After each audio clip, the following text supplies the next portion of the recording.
Hello everyone, मेरा नाम सुकृति सिंह है। मैंने यूपी जुडिशियल सर्विसेज एग्ज़ाम 2022 में 80th रैंक हासिल करी है और मैं अपना स्ट्रैटेजी और एक्सपीरियंस दिल्ली नॉलेज ट्रैक के माध्यम से शेयर करना चाहती हूँ। मैंने अपनी schooling girls high school and college Prayagraj से करी है। उसके बाद मैंने अपना BLLB honours university of Allahabad से 2020 में कंप्लीट किया था और उसके बाद मैंने अपना LLM कंप्लीट किया है 2022 में और फिर मैंने यूपी जुडिशियल सर्विसेज की प्रिपरेशन स्टार्ट कर दी थी। 2020 में ही मैंने स्टार्ट करी थी लॉकडाउन के टाइम पे। मैंने अपने 4th ईयर के टाइम पे डिसाइड किया था कि मुझे जज बनना है।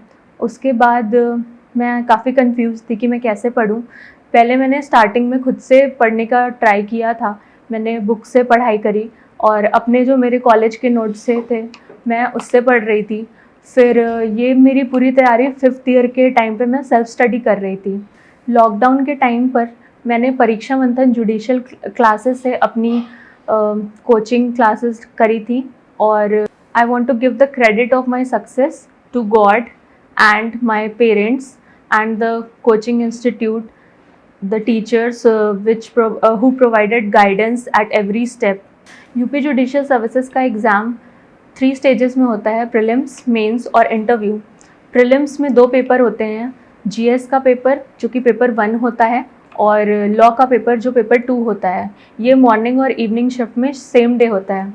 तो GS में आपको टोटल 150 मार्क्स के क्वेश्चंस होते हैं और क्वेश्चंस भी 150 ही होते हैं और लॉ में 150 क्वेश्चंस होते हैं, 2 मार्क्स ईच, जिसका वेटेज 300 मार्क्स होता है।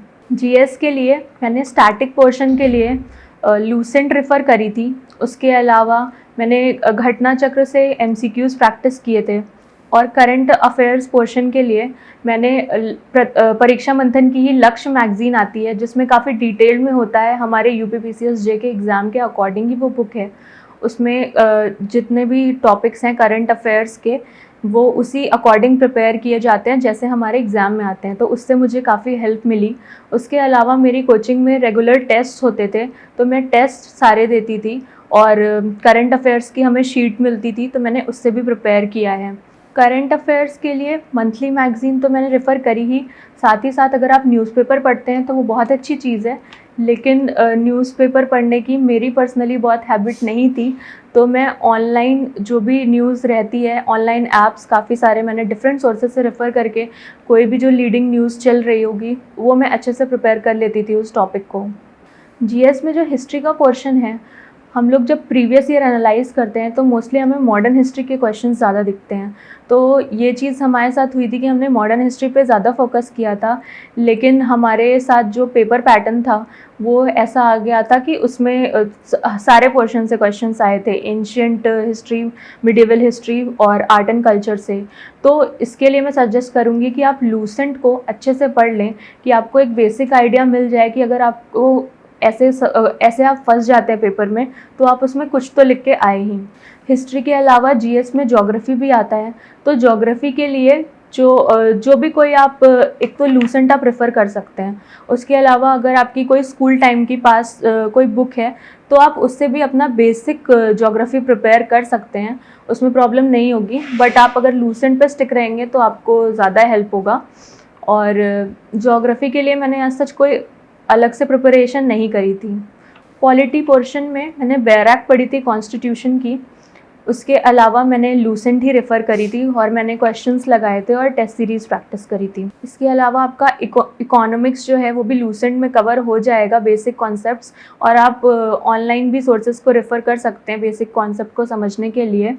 इंटरनेशनल करंट अफेयर्स भी लक्ष्य मैगज़ीन में होते हैं और आप डेली सोर्सेज में न्यूज़पेपर और ऑनलाइन सोर्सेज दोनों आप रेफ़र कर सकते हैं जो भी आपको सूटेबल पड़े। साइंस एंड टेक भी लक्ष्य में अच्छे से कवर होता है। उसके अलावा हमारे टाइम पे 2022 में ही 9 माइनर एक्ट्स ऐड हुए थे जो कि स्पेशल एक्ट्स हैं। तो ये चीज़ थी कि वो जो अमेंडमेंट है वो एक ही महीने पहले आया था, तो हमारे पास टाइम बहुत कम था उसके लिए पढ़ने के लिए, क्योंकि नवंबर में अमेंडमेंट आया था और दिसंबर में वैकेंसी आ गई थी और फरवरी में ही हमारा प्री का एग्ज़ाम था। तो ये 9 माइनर एक्ट्स को मैंने बेयर एक्ट अच्छे से पढ़ी थी। मैंने सारे जितने भी बेयर एक्ट्स हैं 9 एक्ट्स की, वो मैंने कवर टू कवर पढ़ी है। मेंस में सेकंड पेपर होता है इंग्लिश लैंग्वेज का। इंग्लिश लैंग्वेज में प्रेसी राइटिंग आती है, एस्से आता है और ट्रांसलेशन आता है। एस्से के लिए मैंने ऑनलाइन सोर्सेज से जो भी लेटेस्ट टॉपिक्स चल रहे हैं, लेटेस्ट न्यूज़ में या फिर ट्रेडिशनल, मैंने ऐसे डिवाइड किया था, टॉपिक सर्च किए थे, ट्रेडिशनल टॉपिक्स जो भी प्रीवियस ईयर में आए हैं यूपी में और दूसरे स्टेट के एग्ज़ाम्स में भी, उसकी मैंने एक लिस्ट बना के रखी हुई थी। और करंट अफेयर्स में भी जो चीज़ें चल रही हैं करंट में, उसकी भी मैंने एक लिस्ट प्रिपेयर करके रखी थी। दोनों के मैंने स्केलेटन नोट्स बना के रखे हुए थे एस्से में, कि ताकि मेरे पास हेडिंग्स रहे। और मैंने ऐसे पढ़ा था, मैंने ऑनलाइन सोर्सेज से ऐसे पढ़ा है। मैंने परीक्षा मंथन की भी एक बुक आती है ऐसे की, उसको भी मैंने रेफ़र किया है। तो और क्योंकि करंट अफेयर्स पढ़ रहे थे, तो करंट अफेयर्स का भी मैंने काफ़ी कंटेंट लिया है अपनी एस्से राइटिंग में। करंट अफेयर्स से आपका एस्से स्टैंड आउट करता है, ये चीज़ काफ़ी मुझे हेल्पफुल रही। तो एस्से की टॉपिक लिस्ट बनाने के बाद मैंने उसे ऑनलाइन सोर्सेज से उन टॉपिक्स को रीड किया है और फिर मैंने अपने स्केलेटन नोट्स प्रिपेयर किए। उनके लिए मैंने कोट्स सर्च किए हुए थे हर एस्से के लिए, क्योंकि बहुत हमारी कोचिंग में भी ये चीज़ बताई जाती है और मैंने ऑनलाइन भी पास्ट ईयर टॉपर्स को देखा था कि वो लोग कोट के लिए रेफ़र करते थे। तो मैंने कोट्स सर्च करके अपने हर एस्से के ऊपर कोट लिखा था। बहुत सारे कोट्स आप को रिमेंबर नहीं होंगे, मेमोराइज़ करना डिफ़िकल्ट होता है क्योंकि लॉ के भी बहुत सारे सब्जेक्ट्स होते हैं। तो आप थोड़े कॉमन कोट्स ढूँढिए जो 2-3 एस्से में आपके फ़िट हो जाएँ, तो उससे आपको हेल्प होगी। इसके अलावा मैंने इंग्लिश लैंग्वेज एस्से का टेस्ट भी दिया था। मैंने पूरे इंग्लिश लैंग्वेज पेपर का टेस्ट दिया है। बहुत सारे जो एस्पिरेंट्स हैं, उन्हें लगता है कि इंग्लिश लैंग्वेज और हिंदी लैंग्वेज शायद वो ऐसे भी अटेम्प्ट कर लेंगे, लेकिन आपको टेस्ट देना बहुत ज़रूरी है हर सब्जेक्ट का। हर सब्जेक्ट का वेटेज है, भले ही 100 मार्क्स का वेटेज है यहाँ पे इंग्लिश लैंग्वेज का, और हिंदी लैंग्वेज का भी 100 मार्क्स का वेटेज है, जो कि लॉ सब्जेक्ट्स के कम है, लेकिन वही चीज़ होती है जो आपको सिलेक्शन में हेल्प करती है। लॉ तो सारे बच्चे पढ़ रहे होते हैं, लेकिन जीके और इंग्लिश लैंग्वेज और हिंदी लैंग्वेज, इस पे भी आप फोकस करिए और इनके टेस्ट तो आप ज़रूर लिखिए, इनके टेस्ट मिस मत करिएगा कभी भी। ऐसे के अलावा इंग्लिश लैंग्वेज के पेपर में प्रेसी भी आती है, तो प्रेसी तो मैंने पास्ट ईयर पेपर से ही प्रैक्टिस करी थी। प्रेसी का मुझे ये आइडिया था कि 1/3 लिखते हैं, तो उस अकॉर्डिंग मैंने क्योंकि मेरे स्कूल में भी ये चीज़ प्रेसी की प्रैक्टिस कराई जाती थी, तो मुझे प्रेसी में बहुत ज़्यादा डिफ़िकल्टी नहीं हुई। लेकिन आप उसको निगलेक्ट मत करिए, प्रैक्टिस करिए। जितना आप प्रैक्टिस करेंगे और आप टेस्ट देंगे, तो टेस्ट में आप अपने मार्क्स के अकॉर्डिंग आप खुद को एनालाइज़ कर सकते हैं कि आपके क्या इश्यूज़ हो रहे हैं प्रेसी में। और वो प्रेसी भी बहुत इम्पॉर्टेंट है, उसको निगलेक्ट मत करिए। इसके अलावा ट्रांसलेशन भी यूपी में काफ़ी इम्पॉर्टेंट होता है। वेटेज बहुत ज़्यादा नहीं है, लेकिन यहाँ पे एक मार्क्स भी बहुत इम्पॉर्टेंट है। तो ट्रांसलेशन के लिए, क्योंकि मैंने लक्ष्य मैगज़ीन पढ़ी थी, तो लक्ष्य मैगज़ीन करंट अफेयर्स के लिए होती है, वो हिंदी में आती है, तो उससे मुझे ट्रांसलेशन में बहुत हेल्प हुई थी। मैंने हिंदी टू इंग्लिश ट्रांसलेट किए थे अपने, क्योंकि मेरी जो स्टडी का मीडियम है वो इंग्लिश है, तो वो मैं हिंदी की लक्ष्य मैगज़ीन को इंग्लिश में ट्रांसलेट करके रखती थी। ये चीज़ भी मुझे मेरी कोचिंग में ही बताई गई थी, तो ये मुझे काफ़ी हेल्पफुल रही। इससे मेरा दोनों चीज़ प्रिपेयर हो रहा था, ट्रांसलेशन भी प्रिपेयर हो रहा था और करंट अफेयर्स भी प्रिपेयर हो रहे थे। और क्योंकि मैं ट्रांसलेट कर रही थी, तो मेरे पास वो मेरे हैंड रिटन नोट्स आ रहे थे, तो हैंड रिटन नोट्स की वैल्यू और ज़्यादा बढ़ जाती है। इंग्लिश लैंग्वेज के बाद आपका थर्ड पेपर होता है हिंदी लैंग्वेज का। तो हिंदी लैंग्वेज में भी एस्से, प्रेसी और ट्रांसलेशन ही आता है। तो तीनों के लिए मेरी स्ट्रैटेजी सेम है कि एस्से में आप रीड करिए ट्रेडिशनल और करेंट के टॉपिक्स, उनका स्केलेटन नोट्स बनाइए, उनके लिए कोट्स लिखिए हिंदी में अपने पास, आप अपने नोट्स में कोट्स लिख करके ऐड करिए और टेस्ट दीजिए हिंदी का भी। क्योंकि अगर आपकी हिंदी बहुत अच्छी नहीं है, मतलब अगर आपकी हिंदी डिसेंट है और आपको लग रहा है कि आप एग्ज़ाम में लिख लेंगे, तो फिर उसमें मत रहिएगा कि वहाँ पे आपका हो जाएगा। मुझे लगता था कि मेरी हिंदी अच्छी है, लेकिन जब मैंने पहला टेस्ट दिया था तो मुझे रियलाइज़ हुआ था कि नहीं, इस पे बहुत अभी काम करने की ज़रूरत है। तो टेस्ट देना हिंदी के लिए भी बहुत ज़्यादा इम्पॉर्टेंट है, क्योंकि 100 मार्क्स कम नहीं होते हैं। उनका वेटेज दूसरे पेपर्स से भले ही थोड़ा कम है, लेकिन उसको निगलेक्ट मत करिए। हिंदी लैंग्वेज में क्योंकि ये पहली बार इंट्रोड्यूस हुआ है पूरा एक अलग से पेपर, तो क्योंकि पहले के पेपर में ये होता था कि ट्रांसलेशन तो हिंदी टू इंग्लिश आता था और इंग्लिश टू हिंदी भी आता था। तो ट्रांसलेशन तो मैंने लक्ष्य मैगज़ीन से कर लिया और पास्ट ईयर क्वेश्चंस से देख लिया, लेकिन प्रेसी की प्रॉब्लम आ रही थी कि हम प्रेसी कहाँ से प्रैक्टिस करें, क्योंकि पहले तो कभी हिंदी का पेपर हुआ नहीं है। तो हम लोग न्यूज़पेपर के आर्टिकल्स उठा करके उससे प्रैक्टिस करते थे प्रेसी। तो वो चीज़ हमें बहुत हेल्प करी थी। जीएस और लैंग्वेज के बाद आपके 3 पेपर लॉ के होते हैं, जिसमें पहला पेपर जो कि पेपर नंबर 4 है, वो सब्सटैंटिव लॉ का होता है। तो सब्सटैंटिव लॉ में आपके टोटल 11 सब्जेक्ट्स होते हैं। तो प्रीवियस ईयर क्वेश्चंस को आप एनालाइज करिए, डेफिनेटली आप उससे क्वेश्चंस प्रैक्टिस करिए, लेकिन आप उसकी वजह से कोई भी आप 11 में से सब्जेक्ट छोड़ के मत जाइएगा। कि अगर आपने प्रीवियस ईयर क्वेश्चंस में देखा हो तो कई बार क्या होता है कि एक ही सब्जेक्ट से एक पूरा डेडिकेटेड क्वेश्चन है, उसके सब पार्ट्स एक ही सब्जेक्ट से हैं। लेकिन हमारे टाइम पे ये ट्रेंड चेंज हुआ। हमारे टाइम पे एक क्वेश्चन के सब पार्ट्स में डिफरेंट सब्जेक्ट्स के क्वेश्चंस थे। तो ये चीज़ है कि जिन लोगों ने उसे वैसा अगर प्रीवियस ईयर अगर किसी ने फॉलो किया हो तो उसमें प्रॉब्लम आ सकती है। मैंने प्रीवियस ईयर से सब्सटैंटिव लॉ में आंसर्स प्रैक्टिस किए थे, लेकिन मैंने सारे 11 सब्जेक्ट्स पढ़े थे। तो जब हमारा पेपर हुआ था तो उसमें कॉन्ट्रैक्ट के कोई भी क्वेश्चंस नहीं आए थे, जो कि सेटबैक था। लेकिन क्योंकि मैंने ट्रस्ट, ईजमेंट, इक्विटी, टॉर्ट सारे सब्जेक्ट्स बहुत अच्छे से पढ़े हुए थे, तो मैं उस पर कुछ भी, मेरी ऐसी सिचुएशन नहीं थी कि मुझे कोई भी आंसर छोड़ना पड़े। मैंने सारे आंसर्स कंप्लीट किए हैं। हिंदू लॉ और मुस्लिम लॉ बहुत बच्चे ऐसा करते हैं कि उसमें ज़्यादा वेटेज देते हैं और ये जो छोटे सब्जेक्ट्स हैं इन्हें निगलेक्ट कर देते हैं, क्योंकि 11 सब्जेक्ट हैं एक पूरे पेपर में। आपको लगेगा कि आप सारे नहीं पढ़ पाओगे, लेकिन हमारे टाइम पे हिंदू लॉ और मुस्लिम लॉ दोनों से ही काफ़ी अनएक्सपेक्टेड क्वेश्चंस आए थे, जो कि हम पढ़ के तो बहुत डिटेल में गए थे, लेकिन हमने अटेम्प्ट एक भी क्वेश्चन नहीं किया उसका, क्योंकि वो हमें नहीं आ रहे थे वहाँ पे, वो थोड़े अनएक्सपेक्टेड क्वेश्चंस थे। तो क्योंकि मैंने टॉर्ट और ईजमेंट, ट्रस्ट, इक्विटी सारा कुछ बहुत अच्छे से पढ़ा हुआ था, तो उसमें मुझे चॉइस करने में प्रॉब्लम नहीं हुई। बाकी आप सब्सटैंटिव लॉ में बाकी सारे सब्जेक्ट्स पे तो फोकस करिए ही, लेकिन आपका सबसे ज़्यादा फोकस कॉन्स्टिट्यूशन पे होना चाहिए, क्योंकि कॉन्स्टिट्यूशन का वेटेज इसमें सबसे ज़्यादा है। कॉन्स्टिट्यूशन 50 मार्क्स का इसमें आता है सब्सटैंटिव लॉ के पेपर में। उसके अलावा इंडियन पॉलिटी में भी कॉन्स्टिट्यूशन आता है, 20 मार्क्स का तो आता ही है। तो आप ये चीज़ ध्यान में रखिए कि कॉन्स्टिट्यूशन को आप बहुत अच्छे से पढ़िए, उसकी बैराक बहुत अच्छे से पढ़िए, उसके नोट्स पढ़िए। अगर आपके पास नोट्स नहीं है तो आप बुक से नोट्स बना के पढ़िए। उसके जितने भी लेटेस्ट केसेस हैं उनको अच्छे से पढ़िए, क्योंकि आप हमारा अगर 2022 का पेपर देखेंगे मेंस का, तो सारे में एक लेटेस्ट केस पूछा था। तो लेटेस्ट केसेस कॉन्स्टिट्यूशन में जितने भी लीडिंग हैं वो बहुत इंपॉर्टेंट हो जाते हैं। तो लॉ के लिए मेंस में मेरी स्ट्रैटेजी यही रही है कि मैं नोट्स को रिवाइज़ किया है। मैंने मल्टीपल टाइम्स मैंने नोट्स रिवाइज़ किए हैं और मैंने टेस्ट भी लिखे हैं, मल्टीपल टाइम्स मैंने टेस्ट लिखे हैं। और मैंने स्केलेटन नोट्स भी प्रिपेयर किए थे। जैसे मैंने बताया कि मैंने एसए के लिए स्केलेटन नोट्स प्रिपेयर किए थे, वैसे ही मैंने लॉ के भी सारे सब्जेक्ट्स के लिए स्केलेटन नोट्स प्रिपेयर किए थे। स्केलेटन नोट्स आपको पहले हेल्प नहीं करेंगे, जब आप प्रिपेयर कर रहे हैं उस टाइम पे आपको स्केलेटन नोट्स नहीं हेल्प करेंगे। आपको स्केलेटन नोट्स लास्ट डे के लिए होते हैं, लास्ट डे रिवाइज करने के लिए, क्योंकि आपके पास आपका 2 शिफ्ट में पेपर हो रहा है 3 दिन। आप जब शाम में आएंगे घर तो आपके पास बिल्कुल टाइम नहीं होगा इतने 11 सब्जेक्ट्स रिवाइज करने का एक दिन में, क्योंकि ये सब्सटैंटिव लॉ का paper second day evening shift में होता है और नेक्स्ट डे उसके फिर से दोनों शिफ्ट में पेपर होते हैं।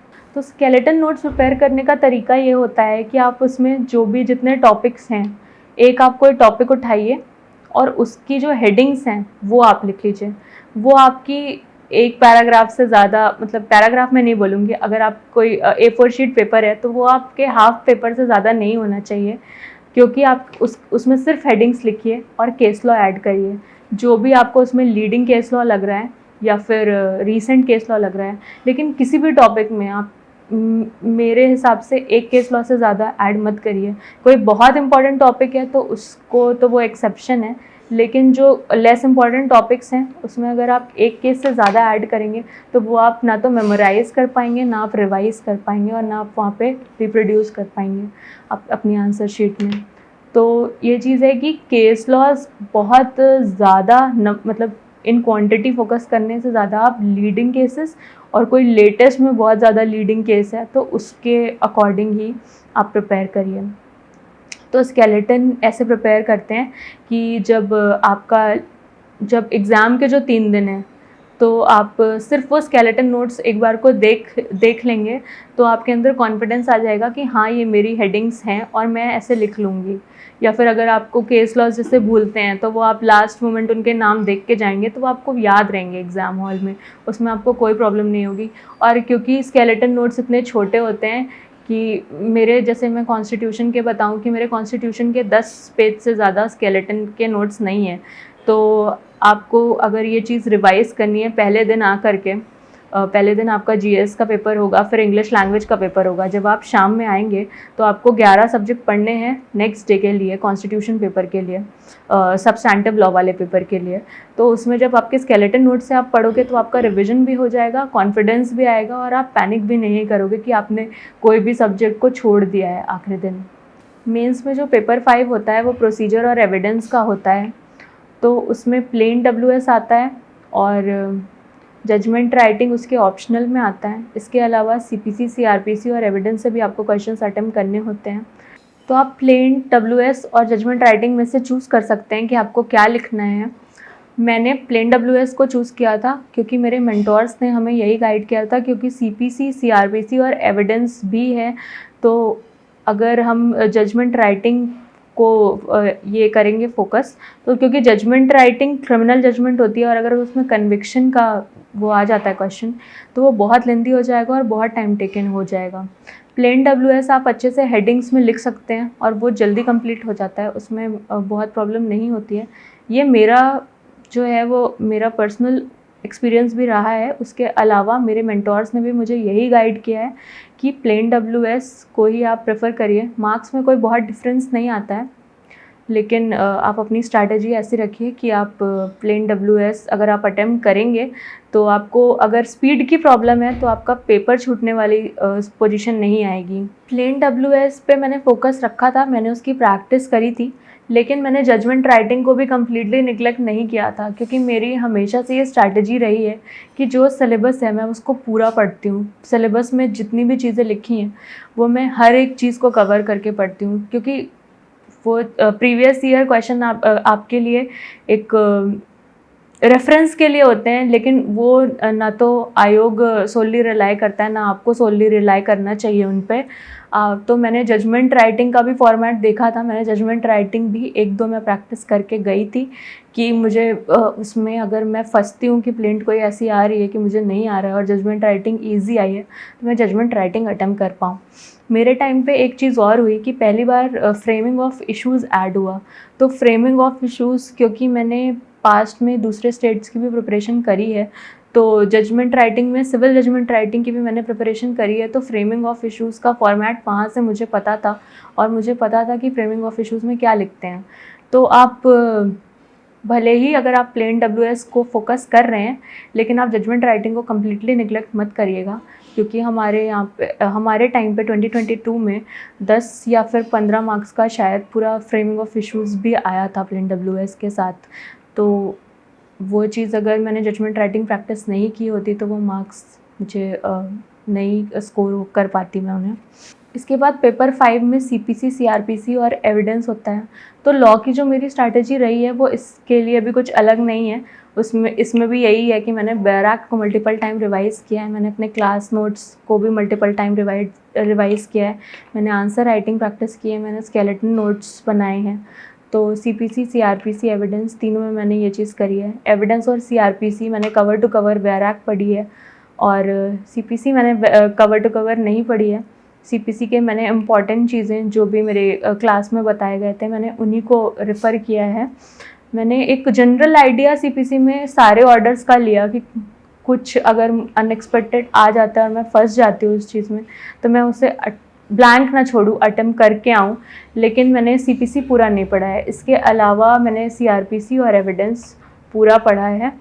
तो ये चीज़ मेरे लिए पेपर में हेल्पफुल रही है, क्योंकि यूपीपीसीएसजे का पैटर्न रहा है कि ये जो एविडेंस और प्रोसीजर का पेपर प्रीवियस ईयर भी आप देखेंगे तो ट्रेंड ऐसा नहीं रहता कि हमेशा जो मेन टॉपिक्स हैं, इंपॉर्टेंट टॉपिक्स, उन्हीं से आता है। काफ़ी बार एविडेंस में जो पीछे के लास्ट के सेक्शंस हैं 130 के बियॉन्ड, वहाँ से भी क्वेश्चंस पूछे गए हैं। ये मैंने देखा था अपने प्रीवियस ईयर क्वेश्चंस में भी कि सेक्शन 150 और उसके आगे के भी क्वेश्चंस आए थे। तो मैंने क्योंकि कवर टू कवर पढ़ा हुआ था, तो मुझे बहुत ये प्रॉब्लम नहीं हुई एविडेंस के क्वेश्चन अटेम्प्ट करने में, क्योंकि हमारे टाइम पे भी अनएक्सपेक्टेड तो मैं नहीं कहूँगी, लेकिन जो मेजर टॉपिक जैसे कि कन्फेशन हो गया, एडमिशन हो गया या जजमेंट, ये सारे टॉपिक से हट के भी अलग टॉपिक्स आए थे। जैसे हमारे टाइम पे अभी जो मुझे याद आ रहा है, सेक्शन 148 से भी क्वेश्चन पूछा गया था एविडेंस का, जो कि बहुत बच्चे नहीं पढ़ते हैं। मतलब मुझे लगता था कि ये बहुत इम्पॉर्टेंट नहीं है, लेकिन तब भी मैंने सारा पढ़ा था अपनी पूरा सिलेबस प्रिपेयर करने की हैबिट की वजह से। इसके अलावा सीआरपीसी पे अगर आप जाएं, सीआरपीसी वास्ट है बहुत, 484 सेक्शंस हैं उसमें, लेकिन तब भी आप उससे डरिए नहीं, आप उसको भी पूरी बैराक पढ़िए, क्योंकि आपको नहीं पता कि कौन से पोर्शन से क्वेश्चंस आ जाएंगे। सीआरपीसी में हमारे टाइम पे बेसिक क्वेश्चंस आए थे, बहुत डिफ़िकल्ट क्वेश्चन नहीं आए थे। मुझे सीआरपीसी से डर लगता है थोड़ा, लेकिन मैंने जो मेरे 2 क्वेश्चंस अटेम्प्ट किए हैं उसमें चॉइस में, वो मैंने सीआरपीसी से ही अटेम्प्ट किए हैं। और इसके लिए भी मेरी स्ट्रैटेजी वही सेम रही है जो दूसरे लॉ सब्जेक्ट्स के लिए रही है। सीआरपीसी के बाद सीपीसी में, जैसे कि मैंने बताया, मैंने पूरा नहीं पढ़ा था सीपीसी में भी मैंने बैराक पढ़ी है। मैंने सेक्शन सारे पढ़े हैं, लेकिन ऑर्डर्स मैंने सारे रूल्स एकदम रीड नहीं किए हैं। रूल्स में जो भी इम्पॉर्टेंट कॉन्सेप्ट्स हैं उसी को रीड किया है सीपीसी के लिए। मैंने अपने क्लास नोट्स पे सीपीसी को लेकर के ज़्यादा फोकस किया था, और तो इससे मेरा ये प्रोसीजर का पेपर अच्छे से हो पाया था। मेंस में पेपर 6 पीनल, रेवेन्यू और लोकल लॉज का होता है, तो जिसमें कि आपके यूपी के लोकल लॉज आते हैं। मेंस के पेपर में लोकल लॉज का वेटेज बहुत ज़्यादा है। इसमें 7 एक्ट्स आपको पढ़ने पड़ते हैं और इनका वेटेज 150 मार्क्स का होता है। 200 में से टोटल 50 मार्क्स के आईपीसी का पोर्शन होता है और लोकल लॉज का 150 मार्क्स का पोर्शन होता है। हमारे मेंटोर्स ने हमें यही सिखाया था कि लोकल लॉ के पेपर टफ़ भले ही आपको लगे, क्योंकि बहुत सारा पढ़ने को है, लेकिन उसमें मार्क्स अच्छे मिलते हैं। तो हमने लोकल लॉ बहुत अच्छे से पढ़ा था। उसका भी मैंने बैराक्ट कोशिश करी थी कि सारे कवर टू कवर पढूं। मैंने म्यूनसिपैलिटी वाला एक्ट कवर टू कवर नहीं पढ़ा है, उसके अलावा मैंने सारे एक्ट्स कवर टू कवर पढ़े हैं। तो ये चीज़ थी कि लोकल लॉज में मैंने बैराक्ट अच्छे से पढ़ी है। बाकी परीक्षा मंथन की भी एक लोकल लॉज की बुक आती है, वो मैंने रेफ़र करी। उसमें मुझे हेल्प ऐसे हुई कि उसमें कुछ क्वेश्चंस ऐसे थे जो बैराक्ट में नहीं थे लेकिन पेपर में आए थे। जैसे कि न्याय पंचायत का क्वेश्चन था। न्याय पंचायत का जो अगर आप बैराक्ट में देखेंगे वो सेक्शन हट गए हैं न्याय पंचायत वाले, लेकिन हमारे जो ये बुक है परीक्षा मंथन वाली, उसमें ये पूरा एक चैप्टर है न्याय पंचायत का, जो मैंने अच्छे से पढ़ा था, तो मैं ये आंसर अटेम्प्ट कर पाई थी। लोकल लॉज के लिए मैंने बैराक्ट को ही फोकस रखा था और खुद से जो प्रैक्टिस करी थी वो परीक्षा मंथन में, क्योंकि वो क्वेश्चन आंसर फॉर्म में वो बुक है, तो उसको मैंने रेफ़र किया था कि कोई भी चीज़ अगर मिसिंग हो बैराक्ट में, क्योंकि अमेंडमेंट्स होते रहते हैं, कुछ अगर कुछ हटा है, कई बार पुराना भी पूछ लेते हैं, जैसे हमारे टाइम पे न्याय पंचायत पूछा। और 1972 का रेंट एक्ट रिपील हो गया है, लेकिन हमारे सिलेबस में था। और मैंने कुछ लोगों से सुना था कि जिन्हें लग रहा था कि 1972 का नहीं पढ़ना चाहिए, लेकिन मैंने 72 वाला भी पढ़ा था और 2021 वाला भी पढ़ा था। हमारे टाइम पे 2021 वाला नहीं आया था, 1972 वाला ही आया था। तो आप ये चीज़ ध्यान में रखिएगा कि जितने भी आपके सब्जेक्ट्स हैं लोकल लॉ के, वो आप पढ़िएगा सारे। जो भी आपके जो सिलेबस आता है नोटिफिकेशन में, उसके आप सारे सब्जेक्ट्स प्रिपेयर करके रखिए। वो बहुत इम्पॉर्टेंट है, क्योंकि ऐसा अनएक्सपेक्टेड भी हो जाता है, जैसे न्याय पंचायत वाला क्वेश्चन था। उसके अलावा लोकल लॉज मैंने टेस्ट दिए थे कोचिंग में। टेस्ट मुझे बहुत ज़्यादा हेल्पफुल रहे थे। स्टार्टिंग में मुझे लग रहा था कि मुझे लोकल लॉज में बहुत डिफ़िकल्टी हो रही है, मुझे उसके सेक्शंस प्रोविजंस नहीं याद हो रहे हैं, क्योंकि बाकी मेजर एक्ट तो आप कॉलेज टाइम में भी अच्छे से पढ़ते रहते हो। लोकल लॉज मैंने कॉलेज में सिर्फ रेवेन्यू कोड पढ़ा था, उसके अलावा नहीं पढ़े थे माइनर जो लोकल लॉज हैं। तो मल्टीपल टाइम टेस्ट देने से, रिविज़न करने से मुझे उसमें काफ़ी हेल्प हुई थी। बाकी आईपीसी के लिए भी मेरी सेम बाकी लॉज के जैसी ही स्ट्रैटेजी रही है। प्रीवियस ईयर क्वेश्चंस को एनालाइज करना, नोट्स पढ़ना, बेयर एक्ट रीड करना। आईपीसी की भी जो बेयर एक्ट है वो बहुत लेंदी है, लेकिन मैंने उसे पढ़ी है पूरी। प्री के टाइम पे मैंने सारे कवर टू कवर सेक्शंस अच्छे से याद कर लिए थे। मेंस के टाइम पे मैंने आईपीसी में जो लेस रेलेवेंट पोर्शन है उसको मैंने बहुत अच्छे से रिवाइज़ नहीं किया था, लेकिन हाँ मैंने एक बेसिक आइडिया दिया था कि अगर मैं उसमें फंसूँ तो मैं उसको ब्लैंक छोड़ करके ना आऊँ। लेकिन मेरा फोकस आईपीसी में मेजर टॉपिक्स पे ही था, और हमारे टाइम पे खैर लकीली मेजर टॉपिक्स ही आए थे, तो उसमें मुझे एज सच कोई प्रॉब्लम नहीं हुई थी। मल्टीपल टाइम्स टेस्ट देने से ये मुझे आईपीसी के पेपर में बहुत ज़्यादा फ़ायदा हुआ था कि जो मैंने टेस्ट कुछ दिन पहले ही टेस्ट में जो आंसर लिखा था वो सेम टू सेम आ गया था। तो उसके लिए मुझे ना तो कितने पेजेस में लिखना है ये सोचना पड़ा था, ना तो मुझे कुछ हेडिंग्स का सोचना पड़ा था, मेरा आंसर प्रिपेयर्ड था। तो ये सारा डिस्कस करने के बाद मेरा जो ये बेसिक स्ट्रैटेजी जो आपको पूरे इसके दौरान लगी होगी कि मेरा सारा फोकस था कि मैं पूरा सिलेबस पढूं, कुछ भी सिलेबस में मत छोड़ूं, क्योंकि कंपटीशन बहुत ज़्यादा है, बहुत सारे बच्चे पेपर देते हैं और आपका 1 मार्क्स, हाफ मार्क्स, 0.25 मार्क्स से रुक जाता है। तो वो सिचुएशन में आप ना आए, इसलिए आप सारा सिलेबस का सब कुछ कवर करिए, आप रिविज़न करते रहिए और टेस्ट ज़रूर दीजिए। आपको अगर लगेगा कि आपका रिवीजन करके हो गया, आपको याद आ गया रह गया, तो वैसा नहीं है। जब आप टेस्ट देंगे, आप लिखेंगे, तो आपको रियलाइज़ होगा कि आप एक पेज लिमिट में लिखते हैं, तो आपको पेजेस की जो इमेज है वो आपके दिमाग में रह जाएगी कि हाँ इस पन्ने पे मैंने ये लिखा था, ऐसे मैंने हेडिंग बनाई थी। तो जब आपका मेन एग्ज़ाम वाला दिन होगा तो वहाँ पे उस 3 घंटे में आपको पैनिक नहीं होगा कि मेरा पेपर छूट जाएगा या क्या होगा। आप अच्छे से आप अपने सारे आंसर्स बिना डर के लिख पाएंगे, क्योंकि वो आपने इतनी बार प्रैक्टिस किए होंगे। आप प्रिपरेशन करते टाइम अपनी स्ट्रैटेजी ऐसी रखिए कि प्री तो आपका कट ऑफ क्लियर करने के पर्सपेक्टिव से होता है, तो उसकी स्ट्रैटेजी मैं अलग से डिटेल में डिस्कस कर चुकी हूँ। उसका आपका उसमें मार्क्स में वो काउंट नहीं होते हैं प्री के मार्क्स। मेन आपके मेंस के जितने 1000 मार्क्स का पूरा सारे 6 सब्जेक्ट का पेपर है वही काउंट होता है, तो वो उसको अच्छे से प्रिपेयर करना सबसे ज़्यादा ज़रूरी है। तो आप आंसर राइटिंग प्रैक्टिस बहुत ज़्यादा करिए। यूपीपीसीएस जे एग्ज़ाम में थर्ड स्टेज जो होती है वो इंटरव्यू की होती है। तो इंटरव्यू से हम सबको बहुत डर लगता है, ये चीज़ है कि मुझे तो पर्सनली इंटरव्यू से डर लगता था। इंटरव्यू के लिए सबसे ज़्यादा इम्पॉर्टेंट होता है कॉन्फिडेंस, और आपके कोर कॉन्सेप्ट्स जो हैं वो आपके क्लियर हों। बहुत बच्चों को ये डाउट होता है कि लैंग्वेज, आप किस लैंग्वेज में इंटरव्यू दें। तो वैसे तो जो स्टैंडर्ड होना चाहिए वो ये कि जिस लैंग्वेज में उन्होंने क्वेश्चन पूछा है, अगर उन्होंने आपसे हिंदी में क्वेश्चन पूछा है तो आप हिंदी में आंसर करिए, और अगर उन्होंने आपसे इंग्लिश में क्वेश्चन पूछा है तो आप इंग्लिश में आंसर करिए, अगर आपकी दोनों लैंग्वेज पे अच्छी कमांड है तो। बाकी ऐसा कहते हैं कि इंटरव्यू में लैंग्वेज बैरियर नहीं होता है। अगर आपको नहीं, आप जिस लैंग्वेज में अच्छे से एक्सप्रेस कर पा रहे हैं, अगर आपको किसी भी एक लैंग्वेज में प्रॉब्लम हो रही है तो अगर आप इंग्लिश में कंफर्टेबल हैं तो आप इंग्लिश में आंसर करिए, अगर आप हिंदी में कंफर्टेबल हैं तो आप हिंदी में आंसर करिए।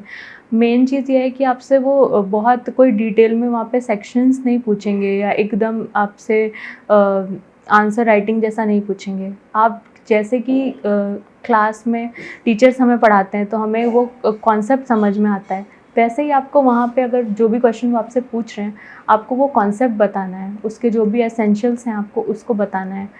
तो अगर आपको जो भी उन्होंने पूछा है उसको अगर आपको वो अच्छे से नहीं आता है तो आप उन्हें घुमाने की कोशिश मत करिएगा।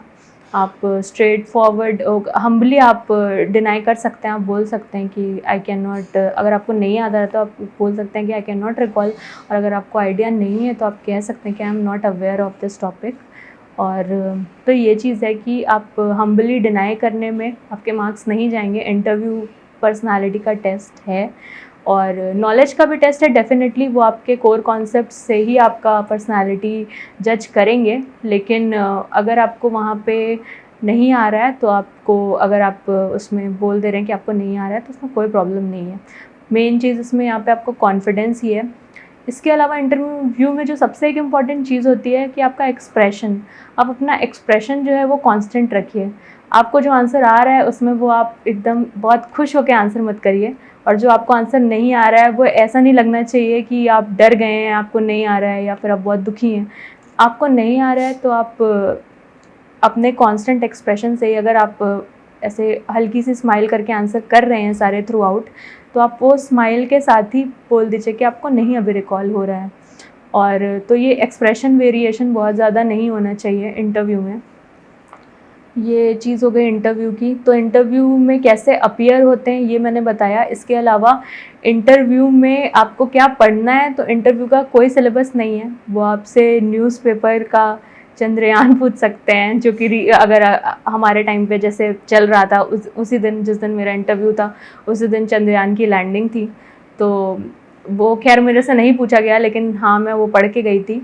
और तो इंटरव्यू का कोई सिलेबस नहीं है। आप न्यूज़पेपर जो भी है वो आप पढ़ते रहिए। आप जहाँ पे भी रहते हैं, जिस एरिया में, वहाँ का लोकल न्यूज़पेपर पढ़ना बहुत ज़रूरी है कि आप अवेयर रहें अपने आसपास से। इंटरव्यू में सबसे इम्पॉर्टेंट चीज़ है कि आप अपने बारे में आप अवेयर रहिए। आप अपनी सिटी के बारे में अवेयर रहिए, आप अपनी पढ़ाई जहाँ से आपने करी है उसके बारे में अवेयर रहिए। और एक बेसिक अवेयरनेस जो कि हर इंसान में होनी चाहिए, उतनी आपको होनी चाहिए कि वहाँ पे उन्हें आपको देख के ये ना लगे कि आप तो देश दुनिया से अवेयर ही नहीं रहते हैं। तो आपको ये चीज़ रखनी है। बाकी इंटरव्यू का कोई सिलेबस नहीं है, वो कुछ भी आपसे पूछ सकते हैं, under the sun anything they can ask. So don't panic because of that. आपको पैनिक बिल्कुल भी नहीं करना है। आपको ये चीज़ रखनी है बस, जैसे कि मैंने बताया कि आप मना कर दीजिए अगर आपको नहीं आ रहा है तो, लेकिन आप पैनिक मत करिए। सिलेबस इंटरव्यू का कुछ नहीं है। आप रिवीजन अगर करना चाहते हैं तो वही जो आपने मेंस और प्री में पढ़ा है उसी को आप रिवाइज़ कर सकते हैं। बाकी अपना कॉन्फिडेंस मेंटेन रखिए, वो सबसे ज़्यादा हेल्प करेगा। तो ये तीनों स्टेजेस की स्ट्रैटेजी डिस्कस करने के दौरान आपको ये समझ में आया होगा कि मेरी बेसिक स्ट्रैटेजी क्या रही है। मैंने सारा जो सिलेबस है उस पर फोकस किया है, प्रीवियस ईयर क्वेश्चन पे फोकस किया है। मैंने अपनी स्ट्रैटेजी बताते टाइम कई बार ये चीज़ बोला कि कंपटीशन बहुत ज़्यादा है, लेकिन आपको कंपटीशन से कभी भी डरना नहीं चाहिए। हम में से बहुत सारे लोग होते हैं कि कंपटीशन से पैनिक करते हैं कि अरे इतना सारा कंपटीशन है, हमसे कैसे हो पाएगा। वो चीज़ कभी नहीं सोचनी चाहिए। आपको अपना पास्ट सेल्फ देखना चाहिए और सिलेबस देखना चाहिए। अगर आप सिलेबस को प्रिपेयर करेंगे तो फ़र्क नहीं पड़ता है कि कंपटीशन कितना है, क्योंकि कंपटीशन आप देख नहीं सकते हैं बाहर जा कर के कि कौन बच्चा कितना पढ़ रहा है। उसको तो आप कभी कंपेयर ही नहीं कर सकते हैं कि दूसरे लोग जो पढ़ रहे हैं उनकी स्ट्रैटेजी से आप कभी भी रिफ़र नहीं कर सकते। अपने आप को कंपेयर भी नहीं करना चाहिए, और ना तो उसकी वजह से पैनिक करना चाहिए कि हाँ किसी से आपकी बात हुई, उसने ये पढ़ लिया, आपने ये नहीं पढ़ा, तो आप पैनिक कर गए कि आपसे तो नहीं होगा। आप अपनी कॉन्फिडेंस रखिए, आप अपना प्रिपेयर करते रहिए थ्रू आउट। जितना भी आपको टाइम मिला है, आप जब से भी डिसाइड कर लें कि आपको जज बनना है, इसका मुझे लगता है कि मिनिमम टाइम जितना आपको चाहिए होता है 6 महीने से 1 साल सफिशेंट है इसकी प्रिपरेशन करने के लिए। लॉकडाउन की वजह से हमारी प्रिपरेशन थोड़ी ज़्यादा लंबी हो गई थी। हमने 2020 से प्रिपरेशन स्टार्ट करी थी, लेकिन ये चीज़ जो मेरा मेन फोकस है वो यही है कि कंपटीशन से नहीं डरना चाहिए, सिलेबस को फोकस करके चलना चाहिए। सिलेबस में जो चीज़ है, जब आप वो अच्छे से प्रिपेयर कर लेंगे तो कंपटीशन से फ़र्क ही नहीं पड़ता है। आपको सिलेबस में आपको एस करना है, दूसरों से कंपेयर नहीं करना है। ये तो मेरा जो पूरे प्रिपरेशन के दौरान जिस चीज़ को मैं फॉलो करती थी कि मैं फोकस और कंसिस्टेंसी रखूं, ये मेरा जब तक कि मेरा एग्ज़ाम निकल नहीं गया, हर साल का मेरा न्यू ईयर रेजोल्यूशन भी यही होता था कि मैं अपनी पढ़ाई फोकस और कंसिस्टेंसी से करूं। इसके अलावा जो मैं अपनी सारी स्ट्रैटेजी को एंड करना चाहूँगी इस बात से कि जब मैं स्कूल में थी तो वहाँ पे मेरी प्रिंसिपल मैम बोलती थी I can and I will. तो मैंने अपने स्कूल टाइम पे भी अपनी हर नोटबुक पे लिखा था I can and I will. और मैं उस चीज़ को जब भी मैं थोड़ा अगर डीमोटिवेटेड फील कर रही हूँ तो मैं वो चीज़ सोच लेती थी, तो उससे मुझे पॉजिटिविटी मिलती थी कि हाँ नहीं, एक टाइम आएगा जब हमारा होगा। तो ये कोट जो है ये मेरा पर्सनल नहीं है, ये मेरी प्रिंसिपल मैम ने बताया है, लेकिन हाँ इससे मुझे बहुत हेल्प मिली है and I think every one can and every one will whoever wishes to prepare with dedication and sincerity। तो मैंने अपनी पूरी प्रिपरेशन जर्नी और स्ट्रैटेजी को डेली नॉलेज ट्रैक के थ्रू आप सबको बताने की कोशिश की है। I hope it would be helpful to the aspirants और best of luck to all of you.